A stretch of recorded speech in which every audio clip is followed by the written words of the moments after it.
할렐루야. 여러분, 이런 유머인데요. 이런 이야기가 있습니다. 미국에서 유학을 마치고 한국에 돌아와서 담임 목회를 하는 목사님이 계셨어요.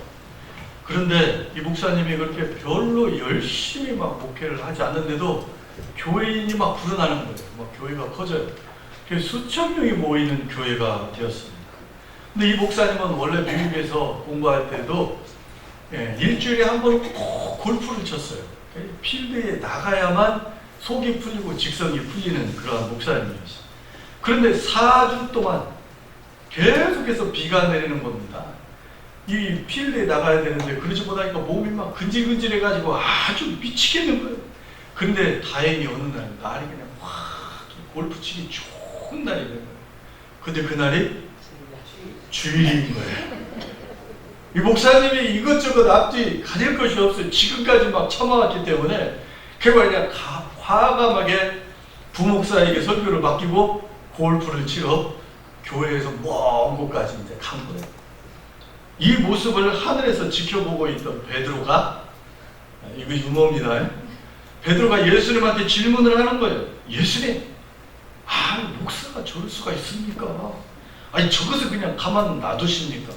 어떻게 저런 목사한테 뭐래요 지금? 오래간만에 이 설교 시간에 뭐가 올리네? 어디까지 했어요? 베드로가 예수님한테 질문을 하는 거예요. 어떻게 이런 목사에게 교인을 수천 명을 맡기고 그럽니까? 그러자 예수님이 빙그레 웃으시면서 아무 말씀이 없으셔요.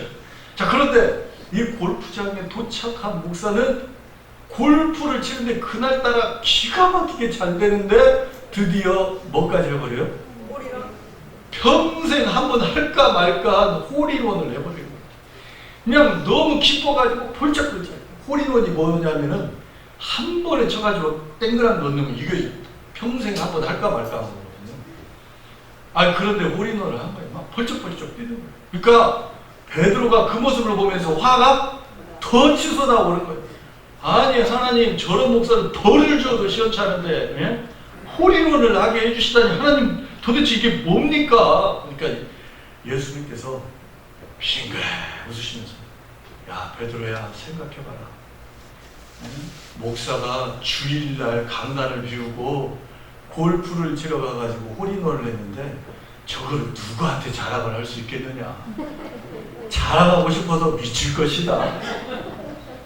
그렇게 했다는 거예요. 여러분, 이게 임금윤기는 당나귀기, 그하고 좀 비슷한 이야기입니다. 우리가 주변에서 살아가다 보면은 어떤 불법을 행하고 불의한 일을 하는데 참 우리가 볼 때 선하게 살지 않는데, 그런데 그럼에도 불구하고 그 사람이 뭔가 일이 잘 되고 잘 풀리는 것처럼 보이는 그런 경우가 있어요. 도대체 저 사람은 왜 뭐가 이렇게 잘 되나? 왜 그렇게 잘 되나? 나는 이렇게 교회를 다녀도 힘들고 뭐가 좀 안 풀리는 것 같은데 왜 쟤는 저러나? 이런 생각을 하는 거예요. 그러면서 하나님께 질문을 하는 거죠. 하나님은 선하시다면서요. 하나님 공평하시고 정의로운 하나님이시다면서요. 하나님, 어떻게 이런 일이 있을 수가 있죠? 하나님, 왜 도대체 나한테만 이렇게 어렵게 하시는 건가요? 도대체 하나님, 이게 뭔가요? 이런 질문을 할 수가 있는 것이죠. 이런 의문이 드는 거예요. 한 걸음 더 나아가서 하나님 앞에, 하나님, 이 세상에 이런 불의와 부도덕과 부패와 여러 가지 문제들을 좀 보십시오. 하나님이 살아계시다고 한다면, 하나님이 능력이 있으시다고 한다면 왜 저걸 그냥 바라만 보고 계십니까? 하나님, 도대체 왜 아무 일도 안 하고 계십니까? 이렇게 의문이 들 수도 있는 거예요. 저 대학교 다닐 때는 이런 고민이 참 많이 있었어요. 도대체 하나님이 살아계시다고 한다면 이런 일들에 대한, 왜 가만히 계실까? 왜 저걸 두고 보실까? 자, 우리가 인생을 살아가고 신앙생활을 하면서 이런 의구심이 들 때 우리가 어떻게 해야 될 것인가? 첫 번째로, 약속의 말씀을 신뢰해야 된다. 약속의 말씀을 신뢰해야 된다.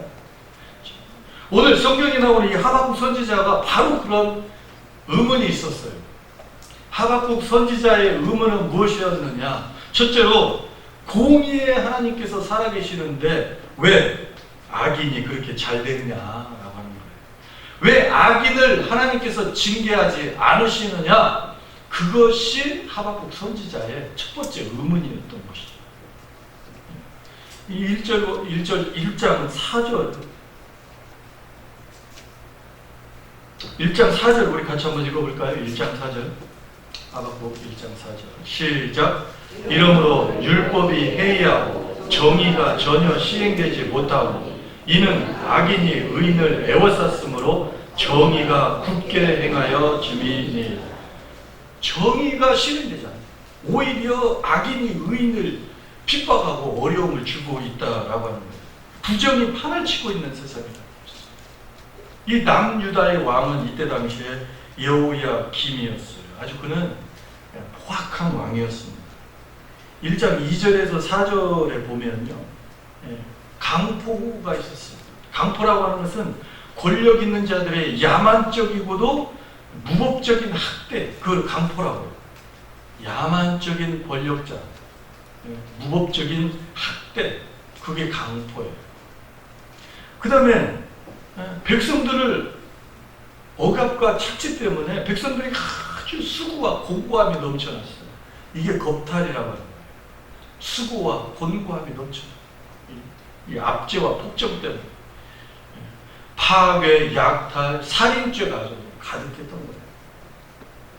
이러한 시대에 여호야김은 구체적으로 어떤 죄를 범하는 사람이었느냐? 첫 번째로 보면은요, 은과 금을 그냥 막 세금을 무지하게 막 무겁게 거둔 거예요. 백성들 고열을 막 짜내는 거예요. 그래가지고 그 거둔 세금을 가지고 애국 왕에게 아부하는 거예요. 갖다 바치면서 제발 전쟁하지 말고, 제발 쳐들어오지 말고 자기 그 왕위를 잘 그 평화롭게 보존하기 위해서 그가 갖다 바친 거예요. 애국의 왕위. 두 번째는 무죄한 자의 피를 흘리는 거예요. 아무 죄가 없는 선한 그런 사람들을 애워싸고 핍박하고 무죄한 자의 피를 흘리고. 세 번째는 자신의 그 사치스러운 생활을 위해서 궁전을 막 크게 지어요. 백성을 동원해요. 압박해요. 죄 없는 사람의 피를 흘려요. 이거를 제대로 임금을 지불하지 않고 막 힘들게 하고. 네 번째는요, 하나님의 말씀, 이 두루마리, 이 성경책, 두루마리죠. 그걸 갖다 불에 태워버려요. 이런 하나님을 모독하는 거예요. 뿐만 아니라 하나님의 말씀을 전하는 예레미야 선지자, 그 다음에 사도, 서기관, 바룩을 갖다가 잡아 죽이려고 하는 거예요. 한마디로 얘기해서 이 여호야김 왕이 어떤 사람이었느냐? 예레미야 22장 17절에 보면은 내 눈과 마음은 탐남과 무죄한 피를 흘림과 압박과 강포를 행하려 할 뿐 하는 게 다 죄악이었어요. 하나님을 무시하고 큰 백성을 그냥 아주 착취하고 이런 죄악만 범하고 있는 거예요. 그런데 그럼에도 불구하고 이 왕을 비롯해서 주변의 권력자들은 잘 먹고 잘 살고 아무 문제가 없이 지금 살아가고 있다라고 하는 거예요. 그래서 하박국 선지자가 도대체 어찌해서 이런 일이, 어느 때까지 이런 꼴을 우리가 보고 있어야 합니까? 하나님 왜 아무 일도 안 하고 계십니까? 왜 참고 계십니까? 하나님께 질문을 하는 거예요. 그러자 이 하박국 선지자에게 주님께서 말씀하시죠.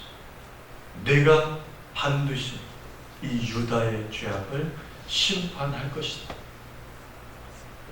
때가 되면 이방 민족 바벨론 그를 심판의 도구로 삼아서 그들의 죄악을 그냥 묵과하지 않고 좌시하지 않고 그들이 행한 대로 내가 갚아줄 것이다.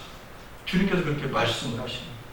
이 말씀을 이 하박국 선지자가 들을 때 얼마나 속이 후련하겠어요. 아, 드디어 하나님께서, 살아계신 하나님께서 공의와 정의를 실현하시려고 하시는 거예요. 속이 시원했을 거예요. 그런데 그 방법에 의문이 드는 거예요. 두 번째, 왜 하나님께서 할례받지 못한 남유다보다 더 큰 죄악을 저지르고 있는 바벨론 이방민족을 통해서 하나님의 백성을 심판하시는가? 그게 이해가 안 됩니다. 왜 하나님 그런 방법을 통해서 이 하나님의 백성을 심판하려고 하십니까? 그 두 번째 질문을 던지는 거예요. 그때 하나님께서 말씀하십니다. 하나님께서 2장 2절 말씀입니다. 우리 2장 2절을 한번 그 질문을 하고 난 뒤에 기다리고 있는 거예요. 2장 1절에 보면은. 근데 2절에서 하나님 말씀 같이 한번 읽습니다. 시작. 여호와께서 내게 대답하여 이르시되 너는 이 묵시를 기록하여 판에 명백히 새기되 달려가면서도 읽을 수 있게 하라. 하나님께서 대답을 주시는데 이 묵시를 주시는 거예요. 묵시.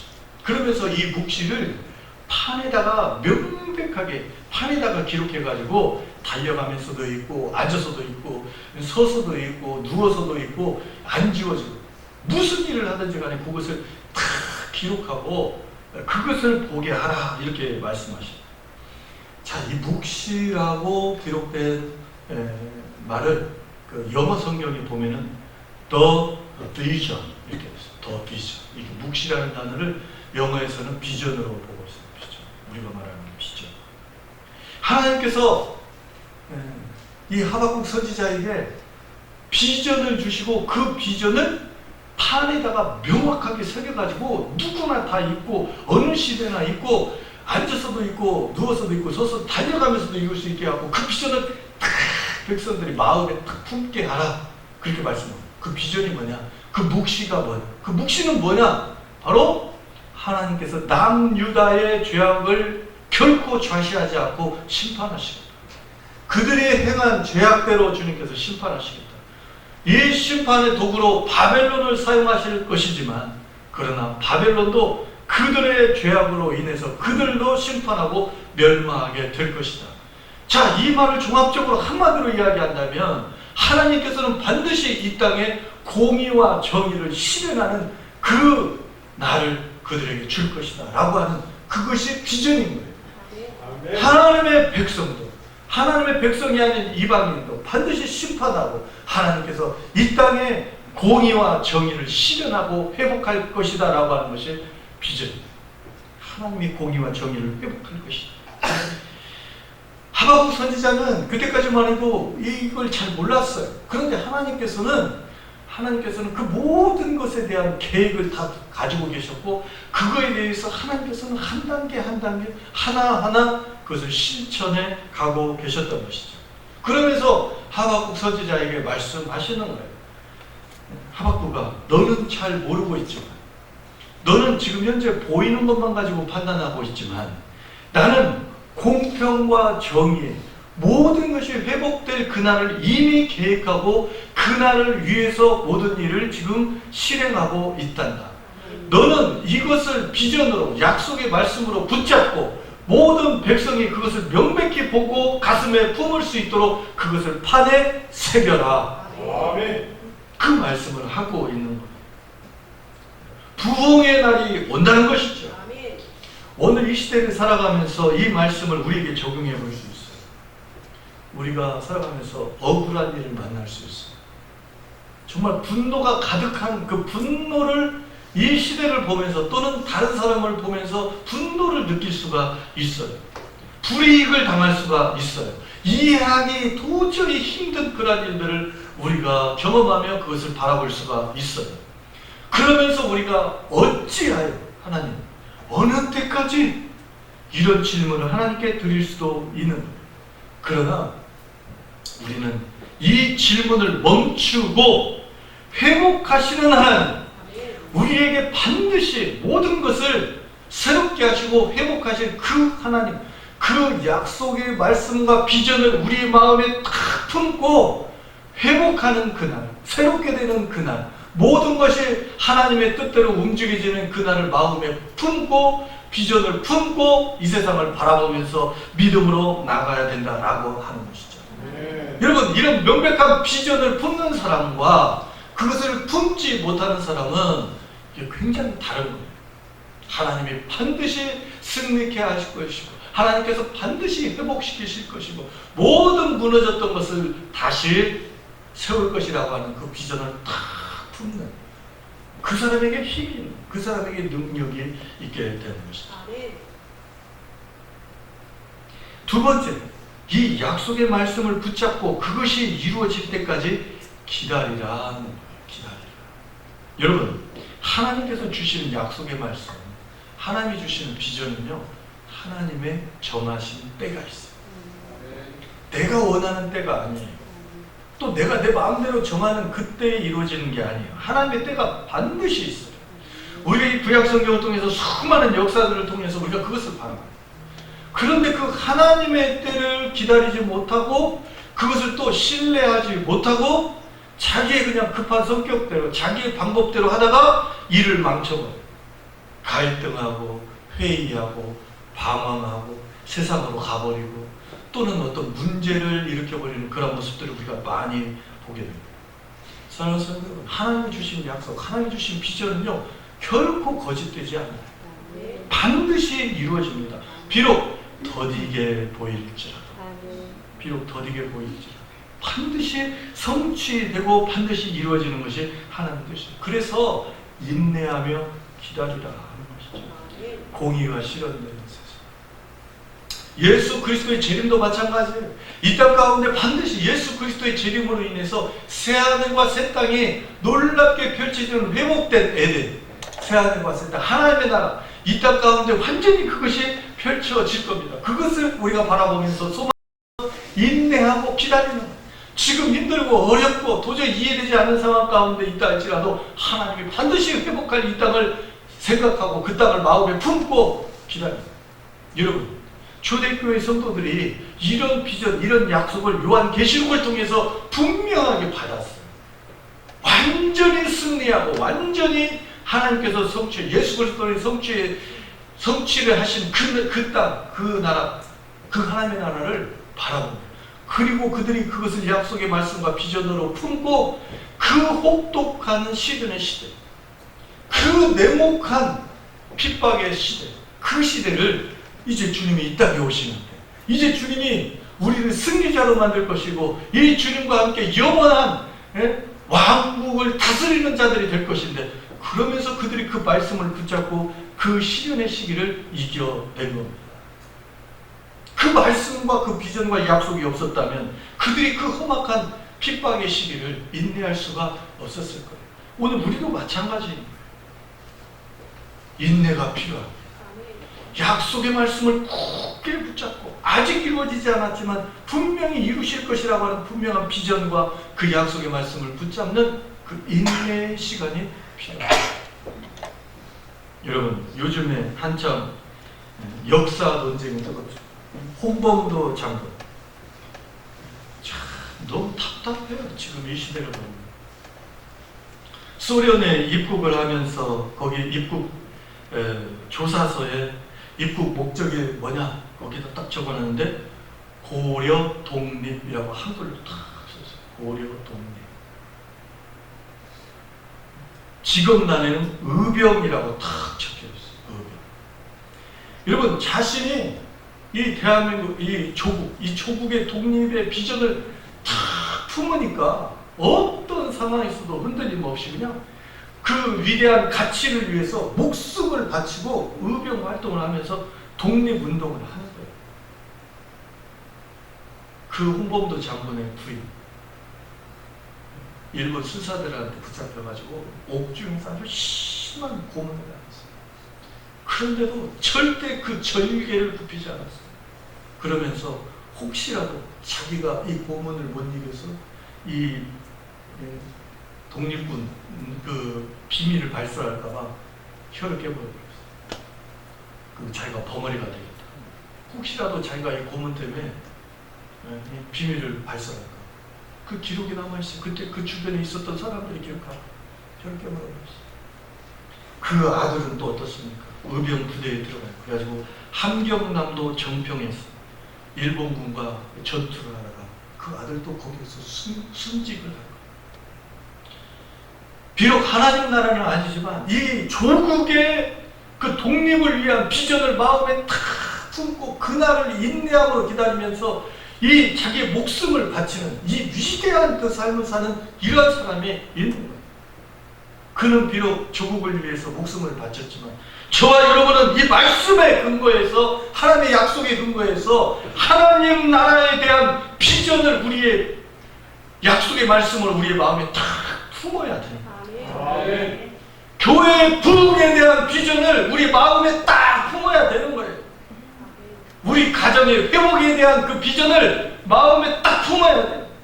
좌로나 우로나 흔들리지 마요.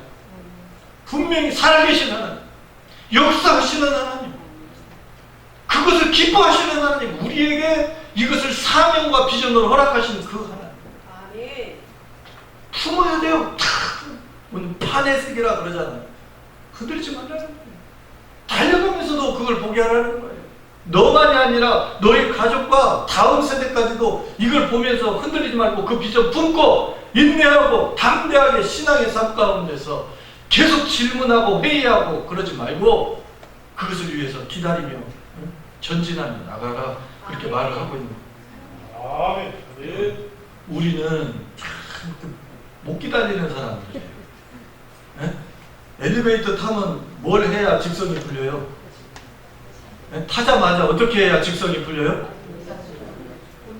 그거 조금, 뭐 저도 마찬가지입니다만 눌러야 직성이 풀려. 이게 우리의 어떤 자연스러운, 커피 그 자판기에서 커피 뽑으면서 어떻게 해야 돼요? 좀 기다리면 삐 소리가 나거나 불이 들어오면 그때 뽑으면 되는데, 이게 그릇에 또 막을 못 참고 어떻게 해요? 자꾸 지켜보는 거예요. 막 조급증이 나는. 그것도 못하면 어떻게 해요? 자꾸 기다려야 돼. 빨리 빼야 되니까 자꾸 기다려야 돼. 그러다가 뜨거운 물이 튀면 안 뜨거워. 참 저와 여러분이 그래요. 우리 민족이 그래요. 참 기다리고 인내하고 탐직하게 그걸 잘 못해요. 여러분, 우리나라 이 대한민국이 비약적인 발전을 했잖아요. 초고도 성장을 이루었어요. 초고도 성장. 전 세계 역사에 유례가 없는 민족이 우리 대한민국이에요. 근데 그렇게 발전하면서, 초고속으로 발전하면서 그 안에 그 응축된 문제들이 얼마나 많이 있냐고. 그게 막 여기저기서 불거지고 있는 거 아니에요? 자살률만 보더라도 전 세계 1위예요. 제가 그 인터넷 그 통계를 찾아보니까 2020년 통계를 보면 우리 대한민국 10만 명당 24.1명. 1년에 10만 명당 24.1명이면 여러분, 우리 광주 인구가 140명이잖아요. 140만이잖아요. 24.1명인데 140만이면 제가 계산을 해보니까 336명이에요. 놀랄 일 아니에요? 놀랄 일 아니에요?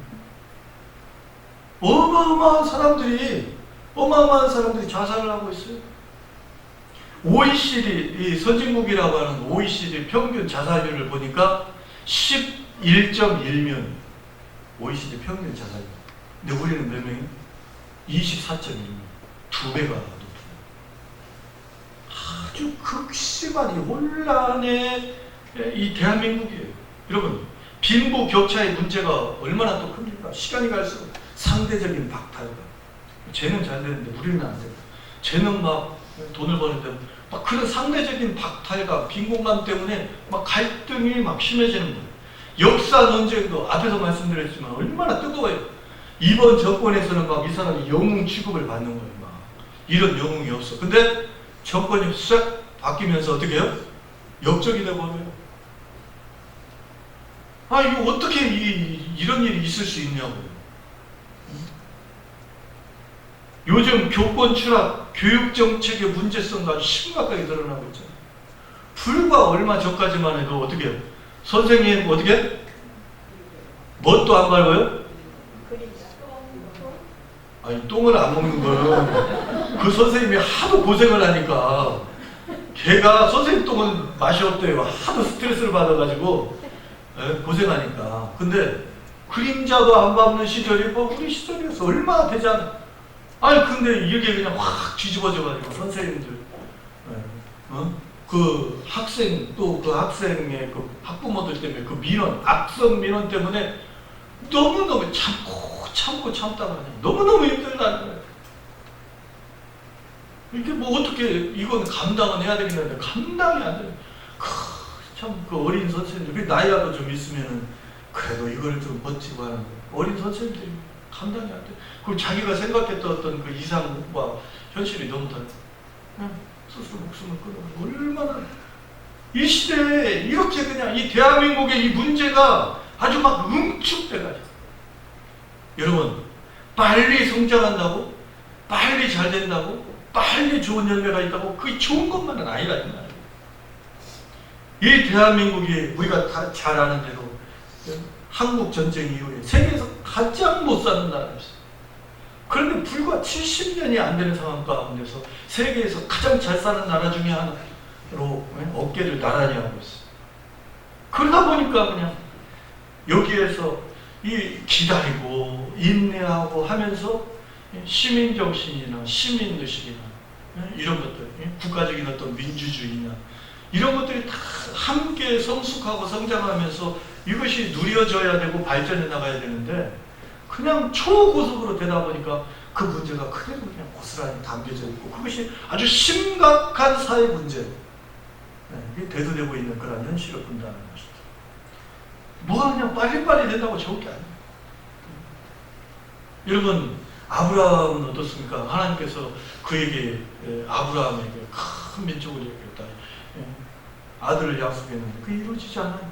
그러다 보니까 그냥 자기 욕심껏 안 되는구나, 자기가 그냥 스스로 판단해가지고 하갈을 통해서 이스마엘을 낳는데 그 이스마엘의 후예가 오늘 다 그 중동 아랍 사람들이에요.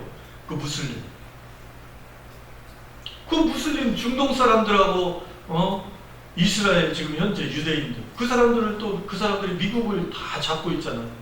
그러니까 미국과 중동, 이슬람과 기독교 지금 얼마나 치열하게 싸우고 있고 얼마나 불안해요. 세계 정세가 불안해요. 좀 기다리고, 약속의 말씀, 하나님의 명령 기다리고 참고 인내하고, 나는 비록 안 되지만 완전히 소망이 다 끊어지고 아무런 능력이 나에게 없지만 하나님께서 주신 약속이 있기 때문에 지금 현실을 바라봐서는 도저히 0.1%도 가능성이 없지만 하나님이 주신 약속의 말씀이 있기 때문에 그 약속의 말씀을 붙잡고 인내하면서 기도하면서 믿음 흔들리지 않고 나아가는 하나님이 책임져 주시는데, 그것을 인내하지 못함으로 말미암아 지금 이 순간까지 그냥 두 민족이 그렇게 대결을 하면서 서로 죽이려고 하는 거죠. 그런 모습을 우리가 보는 거죠. 여러분, 한방 눈을 보고 싶으면 어떻게 하면 돼요? 한방 눈이 그냥 쫙, 올해도 작년에 참 눈 많이 내렸는데 올해도 그냥 한방 눈이 내리는 것을 보고 싶으면 어떻게 하면 돼요? 겨우 기다리면 돼요. 천천히 기다리면 하늘에서 한방 눈이 내리게 되어 있어요. 여러분, 이사야 30장 18절에서 이렇게 말합니다. 대저 여호와는 공의의 하나님이시라. 무릇 그를 기다리는 자는 복이 있도다. 아멘. 하나님의 역사하심을 기다리는 자는 뭐가 있다고요? 복이. 그게 복이에요. 아멘. 내가 하는 게 복이 아니고 하나님이 해주시는 게 복인 것이죠. 아멘. 마지막 세 번째로는요, 약속의 말씀을 품고 믿음으로 살아가라. 약속의 말씀을 품고 믿음으로 살아가라. 하나님은 자신은 의롭다고 하면서 자꾸 질문을 하고 의혹을 품고 뭔가 불평, 불만을 마음속에 가지고 있는 이 하박국 선지자를 향해서 주님이 말씀하시는 거예요. 그게 4절입니다. 2장 4절. 우리 같이 한 목소리로 한번 읽어보겠습니다. 2장 4절. 시작. 보라, 그의 마음은 교만하니 그 속에서 정직하지 못하나 의인은 그의 믿음으로 말미암아 살리라. 이 불의한 시대, 이 혼란의 시대, 이 답답하고 이해 안 되는 시대, 그러한 시대일수록 의인은 무엇으로 살아야 된다? 믿음으로 살아야 된다. 하나님이 살아계시다는 겁니다. 하나님이 반드시 역사하실 것이라는 겁니다. 하나님이 반드시 회복시키시고 하나님이 반드시 치유하시고 변화시킬 거라는 믿음. 그 믿음으로 살아가야 됩니다. 히브리서 10장 37절 38절에서는 이렇게 말씀합니다. 잠깐 후면 오실 이가 오시리니 지체하지 아니하시리라. 나의 의는 믿음으로 말미암아 살리라. 또한 뒤로 물러가면 내 마음이 그를 기뻐하지 아니하리라. 불의한 권력, 로마의 그 무지막지한 압제 속에서 믿음의 사람들은 수많은 수고와 고통과 핍박과 환난을 당했어요. 사자의 밥이 되기도 하고 화형을 당해, 한두 사람이 아니에요. 화형을 당해 칼에 찔리기도 하고 십자가의 처형을 당하고 그러한 무지막지한 그러한 삶을 살아가면서도 믿음으로 여러분, 우리가 오늘 살아가면서 참 이해하는 대로 하나님 도대체 왜 내 삶에 이렇게 고민과 내가 이렇게 무거운 짐을 져야 되는가, 그러한 질문과 이런 의문이 든다 할지라도 믿음과 소망을 가지고 살아가는 여러분 될 수 있기를 원합니다. 아멘. 믿음과 소망. 그러니까 포기하지 말고 기도하는, 하나님 붙잡는 거예요. 이 모든 그 말씀을 받고 교훈을 받은 하박국 선지자, 세상을 보는 눈이 달라져요. 그의 모든 의문이 풀려버려요. 그리고 그의 가치관이 달라지고 그의 태도가 달라져요. 그래서 어찌해서 어느 때까지 이렇게 묻던 하박국이 그 말이 달라져요. 그리 아니하실지라도, 그 다음에 없을지라도, 그리 아니하실지라도 감사하겠습니다. 내가 오히려 기뻐하겠습니다. 그날을 소망하면서 기뻐하겠습니다. 우리가 이 땅 가운데서 아무리 힘들고 어려워도 주님 재림하시는 그 새하늘과 새 땅이 우리 가운데 주어집니다. 분명히 승리 그날이 있어요, 여러분. 지금 우리가 이렇게 복잡하게 눈물 나고 힘들고 어렵게 사는 이 세상이 전부가 아니에요. 이제 곧 주님이 임하시는 새하늘과 새 땅, 눈물도 없고 아픔도 없고 이별도 없고 질병도 없고 근심 걱정도 없는 새하늘과 새 땅이 곧 이 땅 가운데 임하는 그 소망을 굳게 붙잡으시기를 바랍니다. 이건 실제예요. 실제. 그래서 하박국 선지자가 이렇게 바뀌면서 뭐라고 말씀합니까? 우리가 잘 아는 3장 17절 18절, 결론적으로 우리 같이 한번 읽어봅니다. 3장 17절 18절 같이 읽습니다. 시작. 비록 무화과 나무가 무성하지 못하며 포도나무에 열매가 없으며 감람나무에 소출이 없으며 밭에 먹을 것이 없으며 우리의 양이 없으며 외양간에 소가 없을지라도 여호와로 말미암아 즐거워하며 나의 구원의 하나님으로 말미암아 기뻐하며, 기뻐하며 감사하며 즐거워하리라. 나의 하나님이 어떤 하나님이라고요? 구원의 하나님이 어떤 하나님? 하나밖에 없는 아들 독생자 예수를 우리를 구원하기 위하여 이 땅 가운데 아낌없이 주신 그 하나님께서 우리를 끝까지 책임지시며 우리를 위하여 놀라운 계획을 가지고 계시고 하나님의 공의와 정의가 실현되는 바로 그날, 모든 것이 회복되는 그날. 자, 2장 14절 한번 읽어봅시다. 2장 14절 같이 한번 읽어봅니다. 시작. 이는 물이 바다를 덮음같이 여호와의 영광을 인정하는 것이 세상에 가득합니다. 물이 바다를 덮음같이 여호와의 영광을 인정하는 그것이 가득할 그 세상을 꿈꾸면서 그것을 비전으로 바라보면서 그것을 소망하면서 이 하박국 선지자의 마음이 바뀝니다. 여러분, 말씀을 마칩니다. 우리 조국 대한민국을 회복하실 그 비전과 약속의 말씀을 여러분 마음에 품으시기를 소원합니다.